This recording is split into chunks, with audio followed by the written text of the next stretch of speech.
good afternoon, good evening, good morning, wherever you are around the world. Welcome to Macmillan's third session of our 3 series of seasonal opening webinars for the year 2023. We will get going in a couple of minutes, but just waiting for everyone to filter through and join on Zoom. In the meantime, again, feel free to interact with me. Let me know where you are in the world. Say hello. And yeah, let's see where we are. So hi from Malaysia. Thank you. Namala, if I pronounce that correct. Tun, hello. Good afternoon, good evening, good morning. My name is Blue, by the way. I should probably introduce myself. I will again later. But yeah, my name is Blue, just like the color. And I'm based right here in Ho Chi Minh City, Vietnam. So hello, Thailand. A couple from Bangkok. Okay, thank you, guys. A few from Bangkok, actually. Myanmar as well. I love Myanmar. Okay, another from Bangkok. Richard, thank you, sir. Plenty from Thailand. Thailand, you are representing today. Indonesia, good evening. I say good evening. We late afternoon, good evening. Bangkok again, Stephen. Are you the same Stephen, I think, that asked me that question on Tuesday? I think you are. Good to see you again, Stephen. Ashley from Bangkok. You are indeed. Thank you, Steve.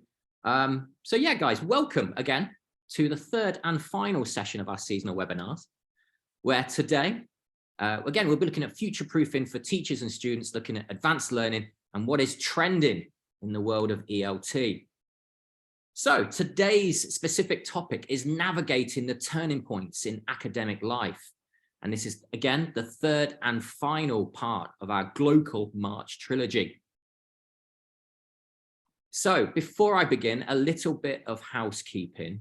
Again, there's going to be plenty of QR codes here, guys. So as fast as I might go through the slides, feel free to quickly take a screen capture if you can't quite get your phone to get that specific QR code. So here's 2 to begin with. Follow us on Facebook. We're trying to grow our community online, and that starts with you guys. Very much the foundations of what we're trying to do there. Join us at Macmillan Education Asia, and let's get chit-chatting and let's get some conversation started on social media. Also on WeChat as well, you can see there. And again, throughout this session today, if you are interested in any of our products, do not hesitate to get in touch with your local Macmillan representatives. You've got the email addresses right there for the rest of Asia and China specific. And do not forget, of course, the fact that you are attending today's workshop is very much appreciated, and you will be presented with a digital certificate that will be sent to your email. This will be done within the next week, so do not fear if you do not get it immediately.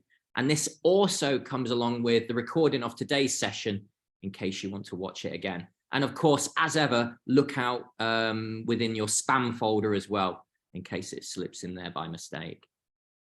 Now, this is a very special year for us guys at Macmillan. We're celebrating 180 years of engaging curious minds. And we have a couple of gentlemen to thank for that. The 2 Macmillan brothers, aren't they handsome chaps? Alexander and Daniel. So these 2 first opened their bookshop and published their first books. Thank you to them. And well, to name a book, Alice in Wonderland.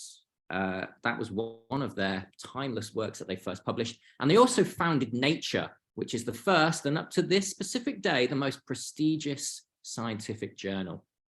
So again, feel free to celebrate with us here at Macmillan, and use that QR code right there to say happy birthday, happy anniversary, and sign the anniversary card. So again, please scan that QR code and wish us your best wishes. So that brings us on to today's session. So let me introduce today's hosts, today's experts, and today's speakers. First, she is not only super in name, she is super in nature. Let me introduce, not you, Derek, just one moment, please. Let me introduce to you Super. And now Super is our regional senior academic consultant and teacher trainer for Macmillan Education. She holds a master's degree in applied linguistics from the University of York.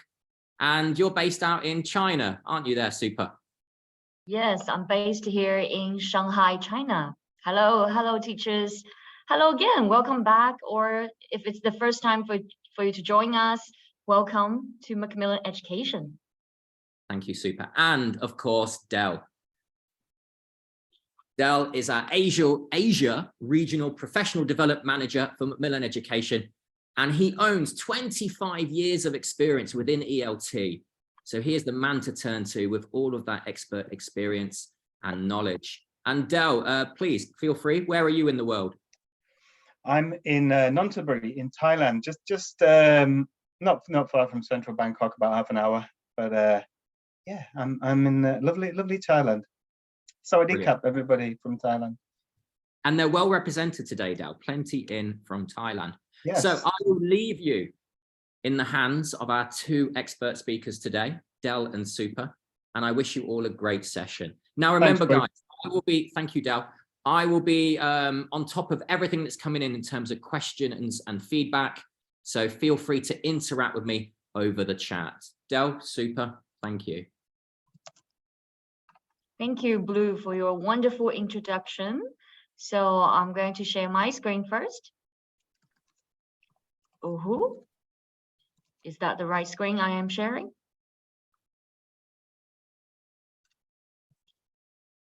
Looking good? Looking good, Super, yeah. Okay, so yes, another session from me and Del. So today we're going to talk about something about like changes, like turning points in the academic life, right?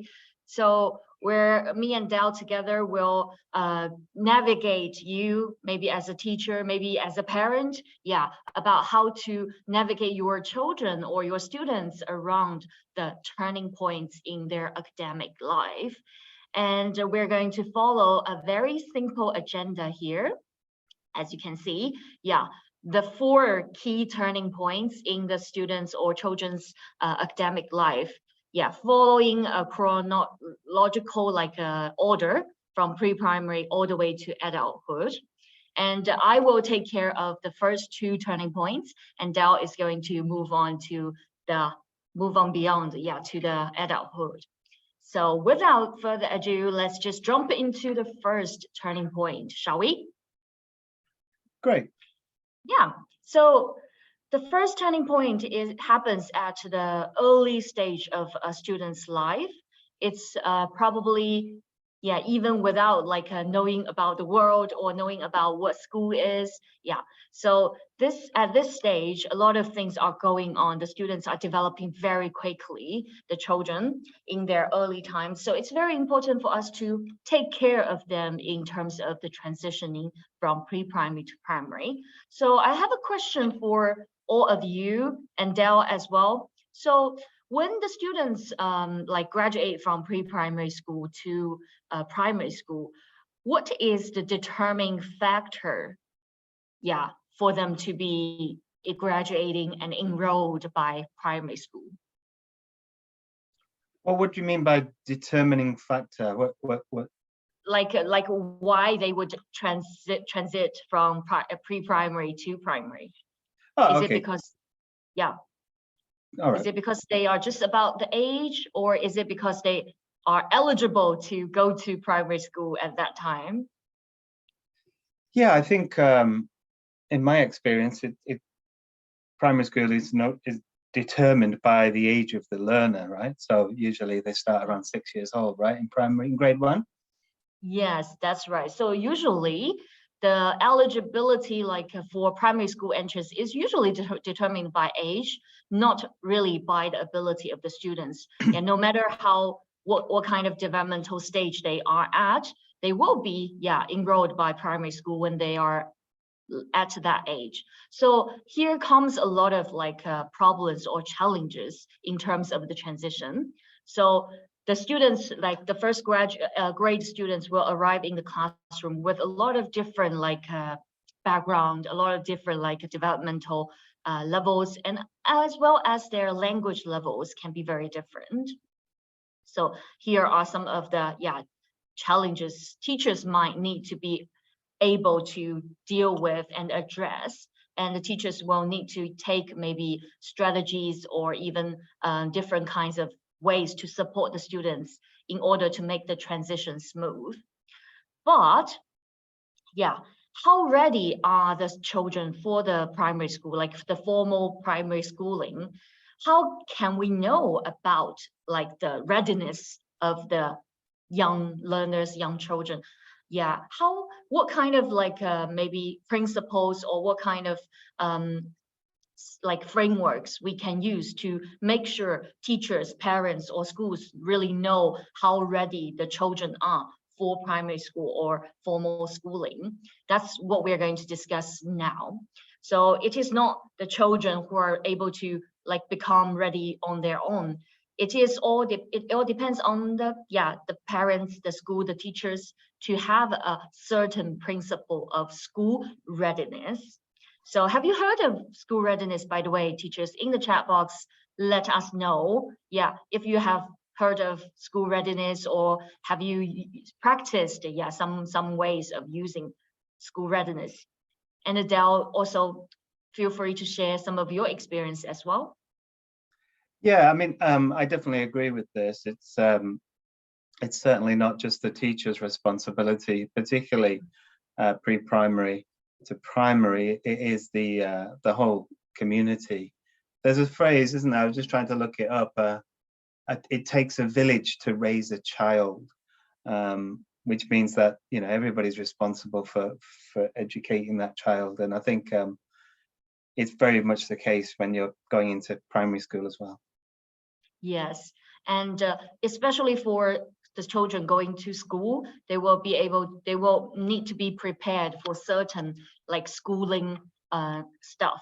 So here I'm going to use like an example from our course books to show you how a school readiness like a program or framework look like, and how it prepares students from 3 different like aspects. How we can prepare students like physically, cognitively, and emotionally, and make sure they're ready to transition from pre-primary to primary, and ready to learn and thrive like in the primary schools. Okay, so from these 3 aspects, we're going to see, how it looks like and how we can, as a teacher or as a school, can prepare students and help them with these different areas of development. So this is a program we have from Macmillan Education. I just want to take this program as an example because it is really a good example, shows how a pre-primary and primary program can be like a complete like a program for younger and young learners to work and transit smoothly from pre-prime to primary. And teachers, if you don't have like any programs like that, don't worry, you can just take some inspirations from how like Macmillan Education has prepared our course books and our learners and teachers with the school readiness.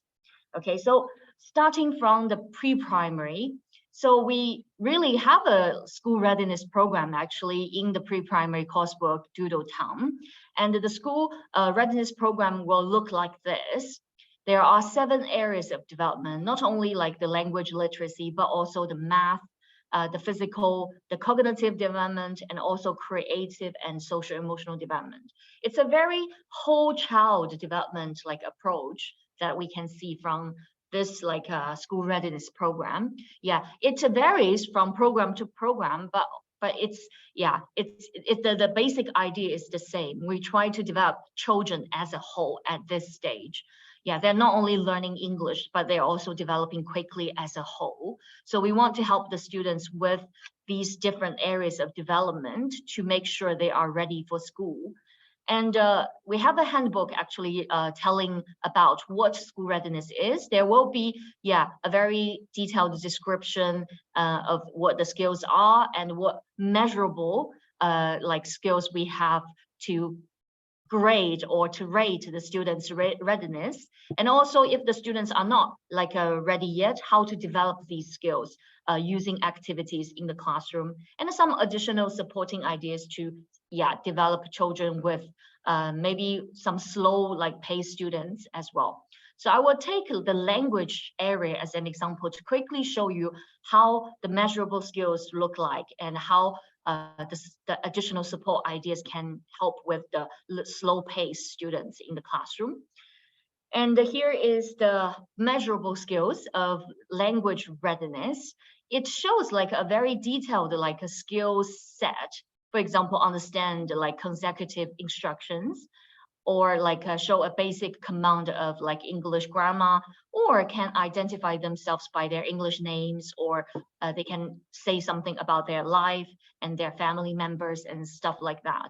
So these skills can be made really measurable in terms of how we can rate the students and grade the student to see if they're ready enough. And if they're not, yeah, after like checking these skills, we can support them with more like ideas and activities. For example, if they are struggling with following instructions, what we can do to help them with their listening and attention skills. So these ideas like include some activities you can do. For example, this listen and remember activity, yeah, the students will sit together in a circle and they will need to say something, and the student after the first student will need to repeat and add on a new like sentence to practice listening and attention while also like sharing their own ideas. So these activities can be used to like focus on these sub skills and develop these skills for the students.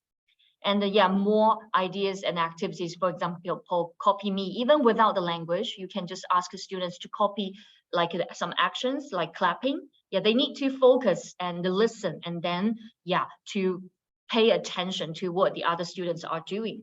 So this is an example from the Dudu Tang School Readiness Handbook to show you how we can develop the students like sub skills of the school readiness, and what kind of activities to support these sub skills and to develop them as a whole and make sure they are ready for the primary like schooling.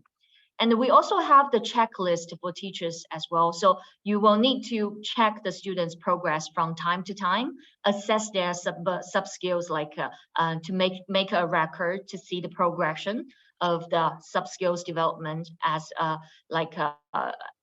as part of the whole school readiness program.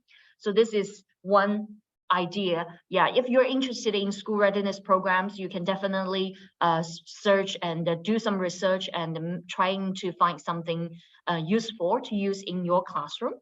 And also involving parents are very, very key. So for example, Dale, you are a parent, right? Did you get informed like by teachers when your child transitioning from maybe pre-primary to primary, what kind of skills or like abilities are required? I've got to own up here that my daughter went to a Thai kindergarten. So if there were letters, which I'm sure there were sent home, there would have been written in Thai, and my Thai is okay, but it's not that good. So we didn't get letters like this that I saw, but they could have been in Thai.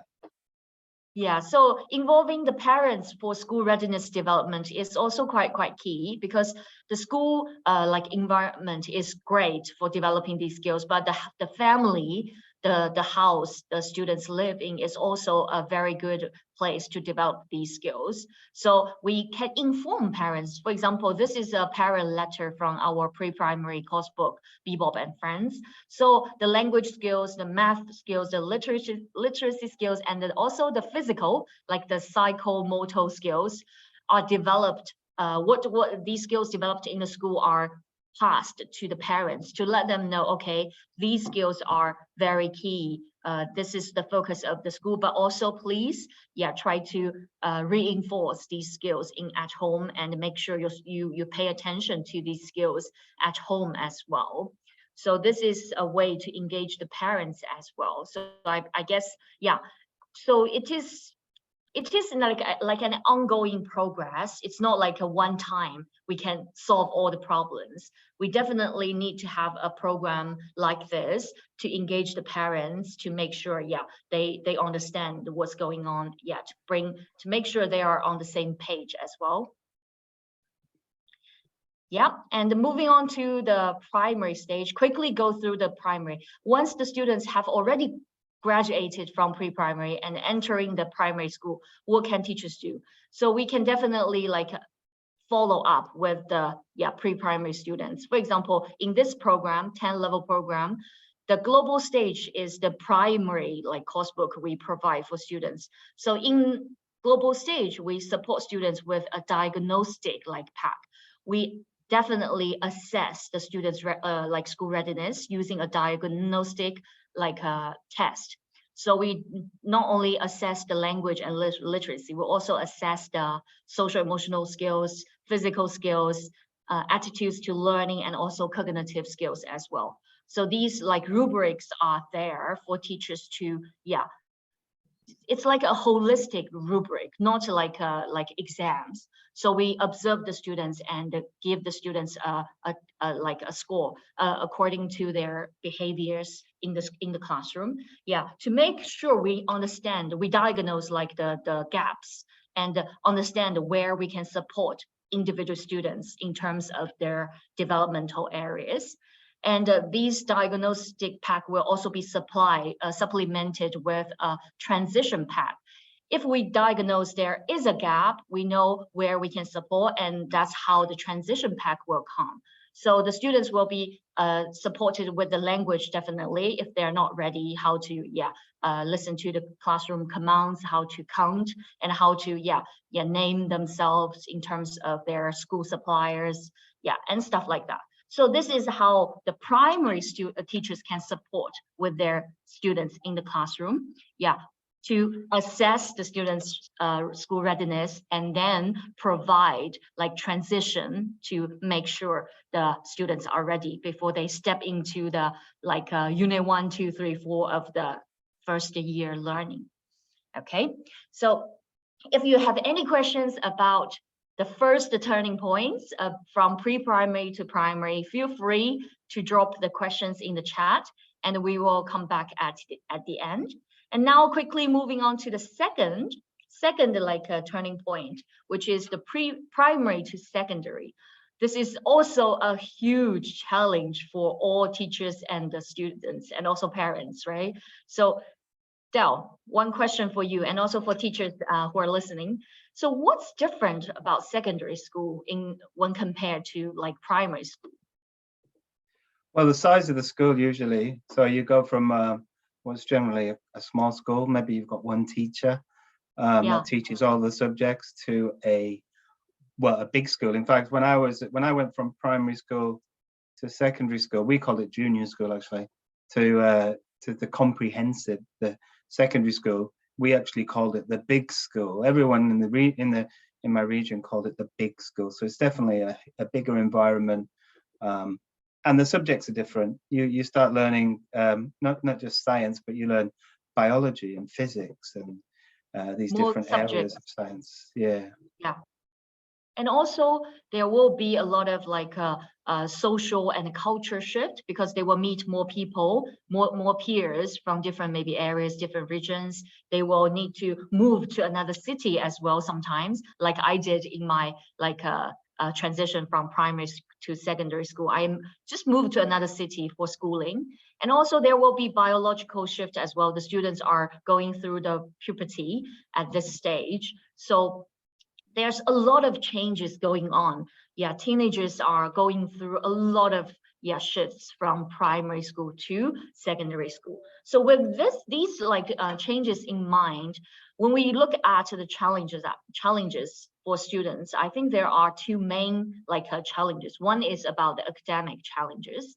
The second one is about social and emotional challenges. It's always a huge gap, like for children going like from a little like child into a secondary like a teenager. So we need to think about the social emotional challenges at the same time with academic challenges. So here I have three like ideas that we can use to help the students have a smooth transition. The first idea is about to create a more inclusive classroom for every student to thrive. So in the secondary stage, at the secondary stage, students becoming more aware of themselves. They have more personal interests. They have more individual characters. So as a teacher, we need to be aware of that as well. So you need to know and learn about the learners in the classroom, even in a more detailed way compared to primary students. Yeah, they will have more different faces, I think, in terms of teenager students. So we need to know how they're different and how they're similar. Yeah, we need to find out how they would like to learn, how they prefer to learn in the classroom. Yeah, we need to study and understand the students in terms of their learning habits, their learning needs, their abilities, their interests, their pace, and also their levels, their motivation, stuff like that. So this is one fundamental thing the teachers could do to make the classroom more inclusive for every student to thrive. And here comes one way we can do it, which is called differentiation. I think differentiation comes in a much more important role when it comes to secondary compared to primary. Yeah, primary students tend to be more similar, but teenager students, they will become more and more different from each other. So as a teacher, I have some ideas for you to apply to your classroom in the secondary stage. So you can definitely proactively planning your lesson in terms to create a more differentiated classroom. You can use flexible approaches, multiple approaches, and also the grouping of your activities as an English teacher. Yeah, you probably want to use flexible groupings, and also you can adjust the tasks you do in the classroom as well. So one example is how you can use multiple approaches in terms of the content you deliver to your student. The process the students learn can be different as well, can be differentiated, and the product, the learning result, the learning outcome can be demonstrated in a different way in terms of how they prefer to demonstrate. So we can differentiate the students' learning in terms of content, process, and product to make sure the students can find their own way to learn in the most effective way. So for example, in terms of the content, what the students learn and how they assess the learning content, we can use model input to have your students access. So we can definitely use different videos, using different tests, and also you can use different images multimedia content, images, songs, films, to make sure the learning content is add a variety of content to the classroom to make sure the students have a option to choose the best content they want to access. And also, for example, how they can learn together. You can always use collaborative opportunities and groupings to have your students to learn in a way and work with the students they prefer, or learn in a different process to allow variety and flexibility in the way how they work together. And these are just some very simple examples of how an inclusive classroom can be created. And definitely using a book like The Gateway to the World. This is one example from the secondary course books we have from Macmillan Education. So you can use a lot of different real world content with videos, with apps, with some kind of collaborative projects that they can use real world videos to create their group work and collaborative tasks would be a very good benefit, good content and process and product, to make sure the inclusive classroom can be created. And also the second idea, quickly, to support the students with exam success. So as we mentioned, academic content challenge can be very, very huge for secondary students. They need to take more exams to do more homeworks. So we need to make sure we do have exam oriented learning materials to engage the students, to ease their pressure from exams. So for example, from Gateway to the World, we do have that exam focus in the syllabus to make sure the students can learn more effectively to address the exams. No matter the school exams or the Cambridge English qualification exams they need to take outside the school, they will have opportunities to be familiarized with the speaking, writing, listening, and the skills, the tasks. They will be practiced together while learning the units. Yeah, and there will be tips for students to access. Yeah, in every unit they learn, they will have opportunities to be exposed to exam tips. And lastly, as I mentioned in the last session on Tuesday, social emotional learning is also a great tool for teachers to incorporate into your syllabus to help your students, teenager students, to deal with their social emotional challenges. Yeah, how to understand themselves, how to manage themselves, how to establish a relationship with their peers, with their parents, with their with their teachers is also very crucial at this stage. So for example, we have the social emotional learning syllabus with featured in the Great Learners and Great Thinkers lessons in each unit. So I will give you an example. For example, this is from Gateway to the World A1+ level. So this is the first level that students will get to learn when they enter the secondary. We have a look at the social emotional learning skills we try to focus on in this stage to make sure the transition is smooth. The students are going to learn about how to build relationships, how to appreciate diversity, how to reduce stress, how to have positive attitudes, and how to being creative, being self-disciplined, and how to keep an open mind and stuff like that. So these skills, these social emotional skills are entry-level skills for students to understand themselves, understand each other, and also to manage their own emotions, behaviors, and also to be successful in their learning in the secondary stage.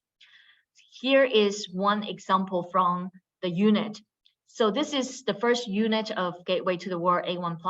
It's all about learning about themselves, learning about teenagers. So we don't teach something irrelevant, with their teenager life. We just start from who they are, understanding themselves. They will need to engage themselves with we need to engage them with the content which is relevant to teenagers. So the first unit starts with the content about teenagers, and the social emotional focus will be establishing relations. They will look at the relationships between their families and friends, with their families and friends, and they will have opportunities to do a virtual thinking routines to have a reflection about the relationships. So this is a great tool to help your students to practice what they learn about their social emotional learnings. This is a virtual visible thinking routine called color symbol image, which is a very, very cool routine we can do with our students. So the students can read the text here first about their relationship with their family and friends, and then moving on to create a symbol to represent the main ideas, and also use the color to represent, and a symbol, and also to draw an image to represent their feelings about their relationships between their family and friends, with their family and friends. So this is how Gateway to the World, the secondary course book, have integrated social emotional learning and use visible thinking routines to develop this social emotional learning in the classroom, at the same time learning the language and engaging secondary students with real life content. So these are some like ideas I think teachers can definitely think about to integrate and incorporate into your classroom as well, to deal with the students' academic challenges at the same time their social and emotional challenges as well. So hopefully, yeah, these ideas are helpful and inspirational. And now let's move on to the third turning point, and I will hand over to Del. Thank you, Super. Let me share my screen. Yes. Okay, and I think you can see that, all right? Yes, great. Okay, thank you, Super. Yeah, so I'm going to move on now and take us from secondary into university, and then university into the workplace. So let me start by just giving you a little bit of an idea of how I'm going to go about doing this. So I want to raise your awareness of the challenges, and then I want to provide you with some solutions to those challenges. Now, the challenges that I've suggested are not exhaustive. So there's lots of challenges out there, but these are the ones that I've found through my research. So let's get started with the transition from secondary to university. So I'd like you all just to cast your minds back and tell me, what are the challenges? Did you have any challenges when you went from secondary school to university? What things are we going to be discussing here? And I'll keep the chat open just for a second. I'll give you a moment just to think about that. Yes, and I can share some of my experience as well. So, you know, in Asia, schools are usually very, very like how do we say, strict on what you do every day, and you need to take the high stake like a college exam, entrance exam. So we study every day according to a certain schedule, and we work really, really hard on that. But when you go to university, all of a sudden you're a free man. Like you have a lot of time to deal with on your own, and you can plan your own study. And also there will be different like communities you can join, different activities you can do. So it's a very, very different like experience, but we are not ready, to embrace at like like over one night. It takes some time to learn. Okay, so let me we've got some ideas in here. We've got Pamela says cultural challenges, definitely. Location, thinking about what uni cost to take. Trent and Ryan, new environment from Watchery, and how to fit in from Josephine. Yeah, all very, very valid challenges. So I've actually looked at most of these, but the challenges that I've come up with to discuss today are three. So one of the first ones is increased academic demands. So definitely university courses are definitely a bit more advanced than secondary school courses. Also, teaching styles. So there's things to consider that students may not be familiar with the way that people or the way that professors are teaching at universities. And then we have the management of time. This is a key area. So students, I think you mentioned this, about emotions and social challenges, but these are all personal responsibilities as well that come with that management of time. So I'm going to look at these three areas in more detail now. So the first one, increased academic demands. So these can vary depending obviously on the field of study, the course load, and individual circumstances as well. But there are some common academic demands that universities face. So first up, we have a heavy workload. So usually the case is that university students are often expected to take on a heavy workload, and that includes maybe multiple courses, assignments, exams, and there's a greater volume of coursework. Students are expected to be able to handle more complex material, which then increases the demand even more. The standards are higher. Of course, university courses are generally more challenging than those in secondary school.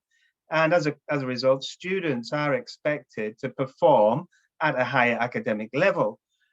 There's more critical thinking required, more analysis, more higher order thinking skills that are used in university courses. Grading is more rigorous, so the teachers and professors expect a higher level of performance from their students. And grades are often based on a few key assignments or exams rather than a multitude of smaller assignments. So this is something to consider. We also have to consider that the students are going to be required to do research and writing that they may not have done before, academic writing. So university courses require them to conduct research and write papers or essays. Now, they may have done essays before, but maybe not writing academic papers. So new skills such as discourse analysis, referencing may need to be developed. Along with writing papers, it takes time. It requires very detailed and very good academic writing skills.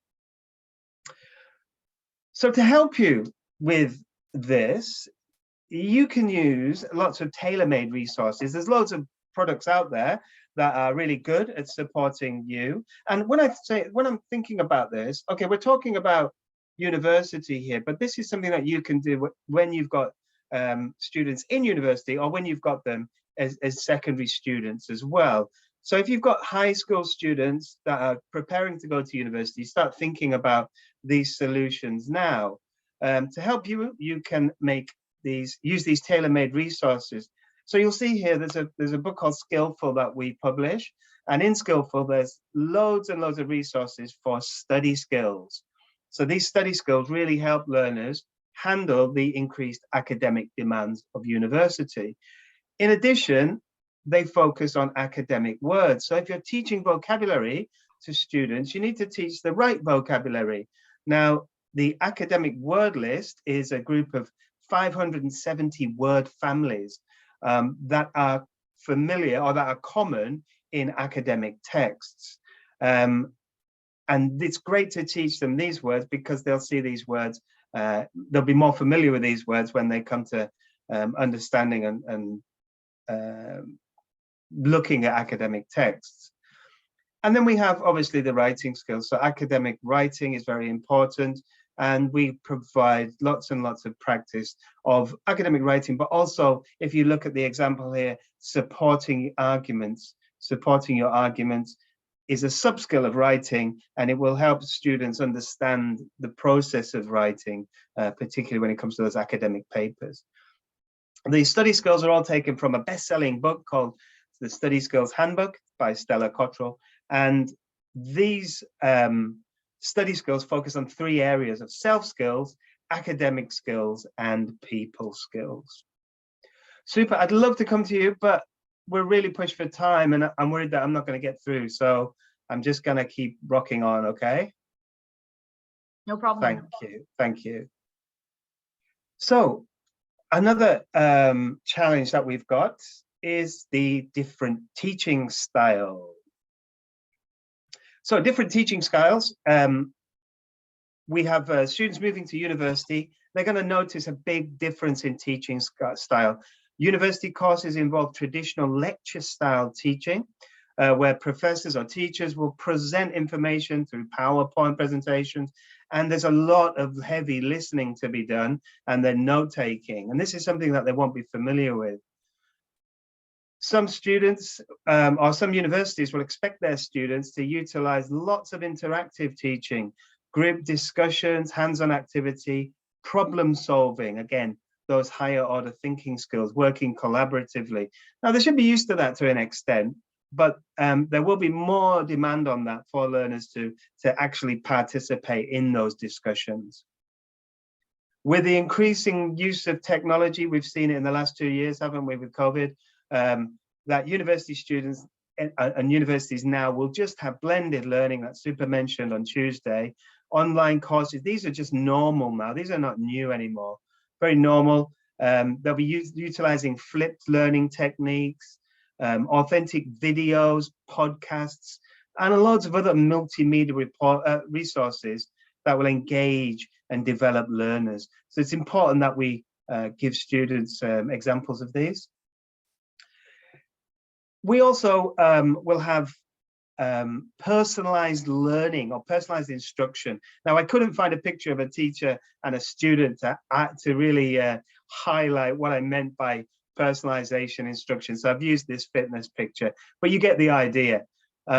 Students may not have been exposed to having one-on-one sessions with teachers or professors or tutors before, and this may be something that they need practice with to get used to. Tailored feedback on assignments rather than just generic feedback will also be the case. So it's very important that we give students awareness of this. And then to finish with different teaching styles, we're talking here about experiential learning. So learning by doing. When we get to university, certain fields, particularly the science fields, engineering or healthcare, may really require lots of hands-on learning experiences, lab work, field trips or internships. And again, this may not be something that is familiar. So how do we solve this problem? How do we help our learners with this?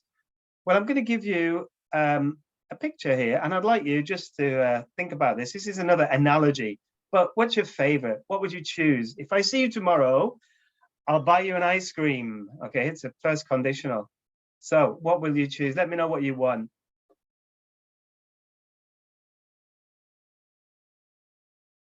Super, which would you choose?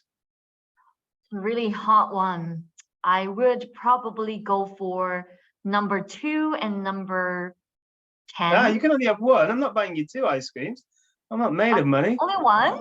Only one. Then I probably go for number 10. Number 10. Wow. Okay. Number 1 seems very popular in the chat. Number 1 and 12. Very nice. I think I'd go for number 4. But the analogy here is we all love ice creams, right? They do the same job, depending on the choice of ice cream that you choose. They do the same job of giving us that lovely feeling of deliciousness. But they're very different in the way that they do it, right? They look different. And this symbolizes, obviously, variety. So at secondary level, make sure that you're at secondary higher level, before they go into university, really try and vary your teaching style, change it up, and explain to the learners why you're doing that. Why are you mixing up your lessons? Why are you doing it in a different way? If you have traditional listening activities, why don't you use a podcast instead and get students to take notes, and then summarize those notes with each other and see if they can come up with a general understanding of what they've been listening to. Similarly, with a reading activity, why not prepare a lecture type activity using that reading activity, and then again get students to take notes or ask questions. Set up little tutorial groups. This can happen while you're actually teaching the lesson. So if you give students something to do, to work on by themselves, then take students out of the lesson and have one-on-one sessions with them outside. Ask them about their studies and how they feel, or about a particular topic that you're studying. And this is a really nice way to support your students with that transition. Management of time. So I'm going to give you a quick quiz here. What's the word that's missing here? Does anybody know? A mystical land where 99% of all human productivity, motivation, and achievement is stored. Where is this place? Does anybody know? I will go for deadline. Deadline is good. Narnia says blue. I'll give you 10 more seconds. If anybody gets it, I'll buy you another ice cream. The brain dream is good. I like that, Michi. Okay, 5, 4, 3, Utopia. 2, 1. Great answers. Tomorrow. Yes. Why put off today what you can do tomorrow, right? So this is talking about procrastination. It's a common problem for many students. They may struggle to start assignments or projects until the last minute, and this can lead to stress. It can lead to poor performance as well. And I quite like this quote, or this definition of study. Really nice. The act of texting, eating, and watching TV with an open textbook nearby. Yes, I think we'll probably all agree with that as well. So Management of time is really important, as you can see here. We need to prioritize. We need to help students understand what tasks are important and what they have to do now and what can be left later. We need to help learners understand that they will be distracted when they go to university. There's loads and loads of distractions, social events, social media, loads of distractions vying for the students' attention. And they may find this very challenging and overwhelming at the start, and difficult to stay focused. To avoid distractions while working on assignments is a challenge that they're going to have. And something which we all love, I'm sure, but we probably all don't get enough of, is lack of sleep. So students may find it difficult to sleep. There may be social issues that they're dealing with. They may be away from home for the first time. Lots of other things. They may have lots of coursework that they have to do. They might have lots of different reasons why they might be struggling to sleep and not looking after their well-being. So we really need to help them and focus on that as well. So to overcome these time management issues, I'm going to show you this, this little tool that I like to use. It's called the Eisenhower Matrix. And basically, I'm not going to really explain in too much detail how it works, but what it is, it's a tool where you prioritize your tasks into important versus unimportant, and then the urgent to non-urgent. And you put the tasks in the different squares. So if something is important and urgent, you put it in the left, and that's the do section. That's something that must be done right now. It's your top priority. So you prioritize your time using this matrix. Thing about time management, it's a skill. It can be taught. It can be developed. It's not something you're born with or something that you have. It's something that you can develop. And we need to teach our students time management to help them. Another tool that we can use is the Pomodoro technique. And this is more like managing your schedule so you don't get burnt out. So this is a technique where you spend 25 minutes on a task, and then the alarm goes off, or something warns you that you've finished that 25 minutes and you have a 5-minute break. And then you repeat, you do this 4 times, and then you have a longer break after that. So this is a really cool way to avoid being burnt out. And again, let your students know that this is a tool that they can implement and use. We also support this. You can see this in Skillful. There are study skills sections in Skillful where they have sections specifically on managing your schedules. This is all about using a planner, for example. So this is a really nice tool that you can give to learners as well in Skillful 2nd edition. All right, so now we'll look at moving on from the university to the workplace. Again, what are the challenges from going into the workplace? They're all there. Very similar challenges, I would imagine, in some ways, from university from secondary to university. Emotional challenges.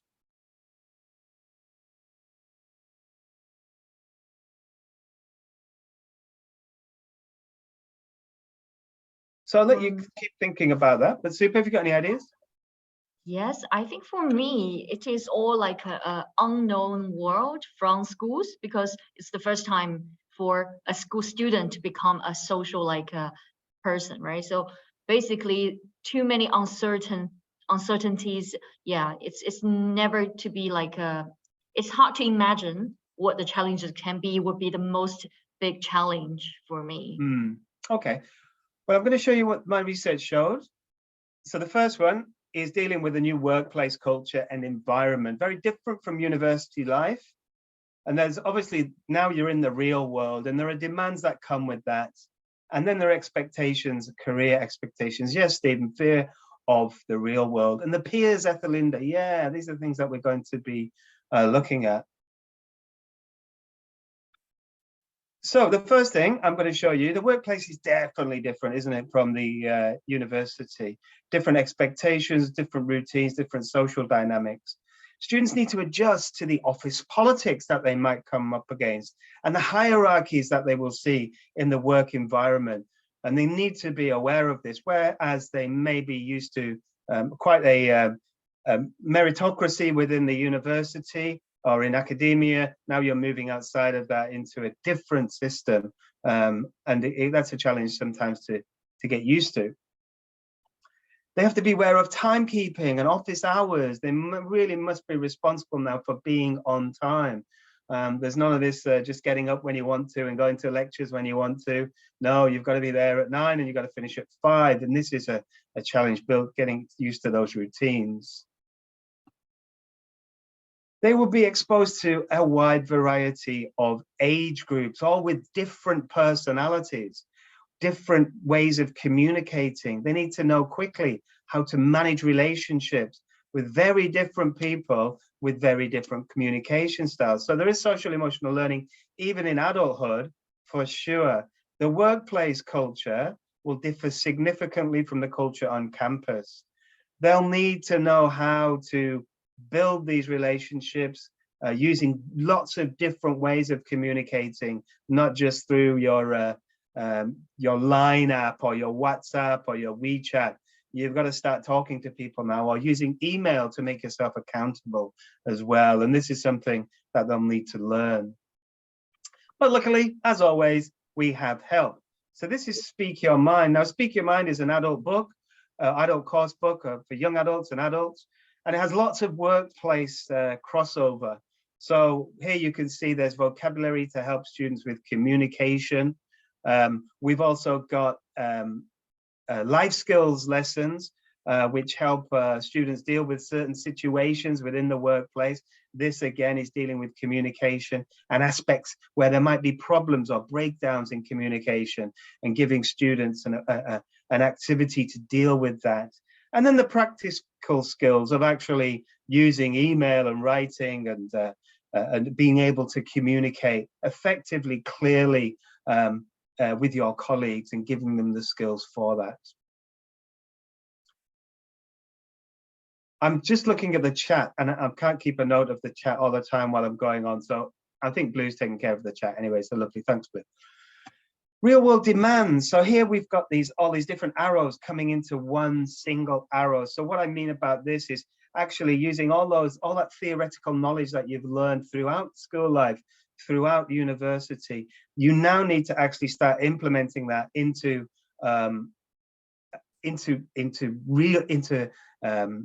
real tasks, if you like. So you're using the theory and putting it into practice. You need to adapt to new work processes, new systems, and different protocols that you'll find in the workplace. Students might now be expected to present their work to colleagues and their bosses. This could be in the form of PowerPoint. It could be producing tables, graphs, infographics, etc. So they need to have the confidence to be able to do that, but at the same time have the skills to be able to use these tools to present their ideas. They're going to be responsible for their own personal development and professional development. So now they might be thinking, oh, well, I've finished school, I've finished university, I've stopped learning. So we need to let them know that learning is not, it doesn't stop after university or after school. It's a lifelong pursuit, and they need the tools to be able to continue with that lifelong pursuit of learning. And like Skillful, Speak Your Mind helps with this. It's got study skills sections, but these study skills sections are really focused on the workplace. They're at the back of the book, and here you can see there's a skill section now on personal development. So giving students the tools they need to be able to develop their professional personal skills. Here we have giving a presentation or making a talk, or giving a talk and making a presentation, I should say. And then we've got other things on effective time management that they're required to build as well. So loads and loads of support there for learners when they're going into the workplace. And then we've got the expectations. Now, the career expectations, again, they're going to face lots of pressure with to perform well in their new job. They'll have lots of demands, like distractions at university, but lots of demands on them. There'll be people asking them for things. It might be boring things from HR. It might be the actual their work duties as well. And this pressure to prove themselves is going to will come to the forefront, I'm sure. One of the other significant challenges is that they lack experience. They may not have the practical skills or the knowledge to be able to do their jobs to the way that they feel they're being effective. So they need support with that. And what we do with Speak Your Mind is we provide them with these really cool lessons called Follower Pro. And these Follower Pro lessons give students examples of what it's like to be in the workplace. They are authentic documentary style videos that show students, give them an example exactly of what to expect with different jobs. And I'll show you a quick example just for 10 seconds to give you an idea. I am a video editor. The main responsibility of a video editor is gathering video, audio, and graphic elements and combining them to create a story. I started out by editing home videos with my friends, which then led me to editing in high school, and then after that going on to college to get a formal education in television production. So these really nice videos really show students what to expect in the workplace in certain jobs, and they kind of provide a model for learners and give them some expectations. So that's the end of my transition stages. I should say we focused on challenges a lot because we want to be able to support. But obviously, when you do go from school, from high school, from secondary school to university, and university to the workplace, while there are tons of challenges, it's also really, really exciting. And we don't want to, we want to let our learners know that as well. So you need to balance that when you're talking about this. But if we don't let our learners know what these transition stages are like and what to expect, both good and bad, we're doing our students a disservice. So make sure you let them know and give them some help and support. Back to you, Blue. Thank you, Del. Thank you, Super. So everyone, wonderful session there from our two speakers. So one moment, and I'd like to open up the forum to any questions that you might have. So again, I'll give you a couple of seconds, a few moments to write in the chat, to compose whatever it is you might like to ask. But yeah, feel free. This is an open. I'll just jump in as well. I'm just looking at the chat now, and I just want to shout out to Guy, because Guy's with us pretty much every single session all last year, and I actually got to meet Guy at Cantisol a few weeks ago, and it was really brilliant to meet Guy. And anybody that we have in the chat, if you do see us at these conferences or whatever, do come over and say hello. It was so nice to connect with somebody that you know quite well online, but you've never met before. It's so cool. So hi, Guy. Wonderful. Yeah, indeed. Any kind of connections we can make like that in this surreal world of online to meet in person. It's really cool. I have a question. Go on, Blue. I was going to say, just to allude to a point that was made in by one of the attendees about sort of self-regulating and making sure you take on that responsibility yourself without maybe being preached upon and taught to do so. At what kind of transitional level do you think that comes into play? Well, I think, I mean, we introduce sort of reflection, usually in primary courses, right? There's lots of opportunities for students to reflect on what they've done, or whether they've liked the lesson or like the activities that they're doing. So we try and build this up, and obviously as you go through the stages, these become much more important. They become much higher stakes if you get it wrong. But I think if you can introduce the responsibility and reflection and the socio-emotional learning aspects, responsible decision making early on, then you're doing your students a real service, I think. I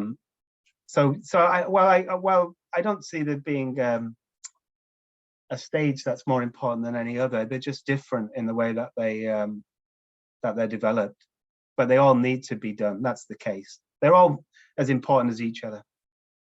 Wonderful. I think that's a nice way to tie it up there, Del, because again, they are of equal measure, of equal importance. And at the same time, it's fascinating when you're going all the way from pre-primary all throughout those stages of life. We've all experienced it. We are where we are now.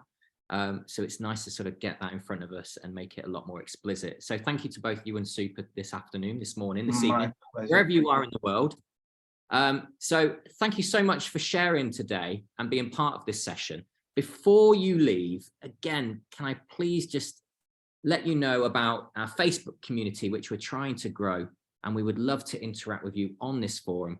Anything, again, that you might think of later, alluding to this particular session or any of the series of webinars that you've joined in the past week, feel free to add us on Facebook. We'll invite you to the group and complete, well, take a screenshot right now of these 2 QR codes. The one on the right or left, I guess, depending on what you're looking at and what screen I'm sharing, but the Facebook QR code right there, and the other QR code, please, please, please, take a snapshot of that right now, because that's where you can give us your direct feedback. And trust us, your feedback is important, particularly as it alludes to future webinars and future sort of topics that we might like to address. So yeah, get your thoughts down and let us know how we're doing and what we could do to improve and deliver in the future. So again, Facebook group QR code. I told you it'd be QR code heavy. Take some screenshots, capture those screens, and let your phones take you directly to these sites. WeChat as well, you can get us on there. And of course, if you're interested in any Macmillan education material that you've been exposed to today, please feel free to get in touch with your local team. The China email address is right there, and the rest of Asia as well. And before you leave, again, a quick reminder that you will be presented with a certificate. It will be in your email box within the next week, week and a half. But again, take a look into your spam as well in case it falls into there. But yeah, you will receive a certificate. And finally, this is 180 years of Macmillan education. We're celebrating our birthday. We've been engaging curious minds across the world since 1843. Thanks to our forefathers and the people